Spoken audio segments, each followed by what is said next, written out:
শিলাবৃষ্টিতে রাজশাহী ও নাটোরে ফসলের ব্যাপক ক্ষতি হয়েছে। প্রায় 15 মিনিটের শিলাবৃষ্টিতে ক্ষতি হয়েছে লিচু ও আমের মুকুলের, মারা গেছে পাখি।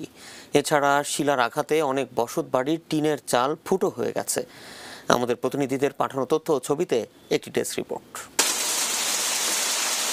রোববার ভোরে রাজশাহীতে ভারী বর্ষণ সহ বজ্রপাত ও শিলাবৃষ্টি হয়।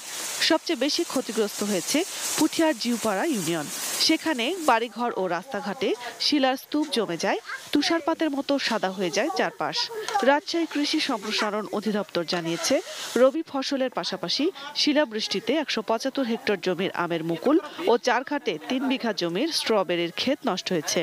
হাফ কেজি 1 পোয়া ওজনের শিল হয়েছে আর ব্যাপক ক্ষতি হয়ে গেছে। টিন টুন টেরা হয়, ঘরে থাকতে পারতেছি না, বাচ্চালি খাটের তলে বসে আসুন।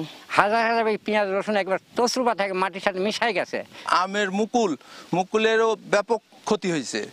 নাটোরের নলডাঙ্গা, সিংড়া ও সদর উপজেলার অধিকাংশ এলাকায় শিলাবৃষ্টি হয়েছে। কৃষকরা জানান, তাদের ফসল একেবারে মাটির সঙ্গে মিশে গেছে।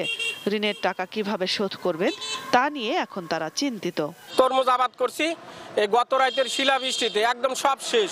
2-1টা গাছ তাজা আছে, আর একদম কিচ্ছু নেই। আমার বয়সে এত শিলাবৃষ্টি কোনোদিন দেখিনি। ঋণ না করে আমরা হলো আবাদ করেছি, আবাদ নষ্ট হয়ে গেল, আমরা কিভাবে চলবো? জমি গেলে পরে মাথায় ঘুরে যাচ্ছে। আর 10% পান যা বরে আছে তার টেরা এগুলা সব নষ্ট। আমের মুকুলের চোটে গাছের পাতা দেখা যাইতো না। আর এমন অবস্থা হচ্ছে শিলাবৃষ্টির কারণে যে পাতা তো দূরের কথা, গাছের মুকুল তো দূরের কথা, কোনো কিছুই নেই আর নাই। কৃষি সম্প্রসারণ অধিদপ্তর জানিয়েছে, নাটোরে শিলাবৃষ্টিতে 2774 হেক্টর জমির ফসল ক্ষতিগ্রস্ত হয়েছে। কৃষকদের জন্য এই রিপোর্ট যাওয়ার পরে আমাদের ঊর্ধ্বতন কর্তৃপক্ষ, আমাদের কৃষি মন্ত্রণালয় এবং আমাদের বিভাগ এখানে কৃষককে কি সহায়তা দেবে পরবর্তীতে জানা যাবে।